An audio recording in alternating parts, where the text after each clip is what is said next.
চোখ রাখবো এই মুহূর্তের সব থেকে বড় খবরে। অভিনেতা তথা বিজেপি নেতা মিঠুন চক্রবর্তীকে নিয়ে আপাতত কোন রকমের মন্তব্য করতে পারবেন না তৃণমূল নেতা কুণাল ঘোষ। 100 কোটি টাকার মানহানি মামলায় মঙ্গলবার এমনই নির্দেশ দিল কলকাতা হাইকোর্ট। শীর্ষ আদালত জানিয়েছে আগামী 3 মাস কুণাল ঘোষ মিঠুন চক্রবর্তী বা তার পরিবারের সদস্যদের বিরুদ্ধে কোনো রকমের মন্তব্য করতে পারবেন না। ডিসেম্বর মাসে ফের এই মামলার শুনানি হবে। তবে আপনাদের জানিয়ে রাখি, সংবাদ মাধ্যমের সামনে আপত্তিকর মন্তব্যের প্রেক্ষিতে প্রবীণ অভিনেতা এবং বিজেপি নেতা মিঠুন চক্রবর্তী কুণাল ঘোষের বিরুদ্ধে 100 কোটি টাকার মানহানির মামলা দায়ের করেছিলেন। মিঠুনের অভিযোগ ছিল রাজনৈতিক প্রতিহিংসার কারণে কুণাল ঘোষ তার এবং তার পরিবারের বিরুদ্ধে একাধিক ভিত্তিহীন এবং কুরুচিকর মন্তব্য করেছেন।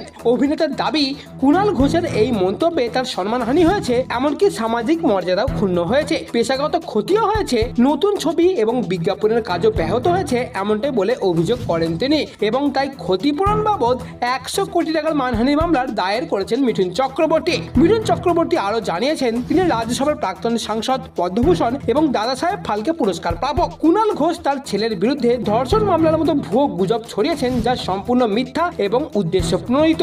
আদালতে জমা দেওয়া পিটিশনে মিঠুন চক্রবর্তী 100 কোটি টাকা ক্ষতিপূরণের পাশাপাশি কুণাল ঘোষকে এই ধরনের মন্তব্য থেকে বিরত থাকার নির্দেশ দেওয়ার আবেদন জানিয়েছেন। এদিকে আবার তৃণমূল নেতা কুণাল ঘোষ পাল্টা মন্তব্য করে জানিয়েছেন, একজন ব্যক্তি বারবার দল পরিবর্তন করছেন, তিনি আমার বিরুদ্ধেই মানহানি মামলা করেছেন। 5 বার দল বদল করা ব্যক্তির মানহানি কোথায়? আমি চাই মামলাগুলি সিবিআই তদন্ত করুক। ভবিষ্যতে রাজ্য রাজনীতির যে কোনো আপডেট সবার আগে পাওয়ার জন্য অবশ্যই চ্যানেলটিকে সাবস্ক্রাইব করে নিন এবং এই ভিডিওটিকে অবশ্যই একটি লাইক দিয়ে দিন।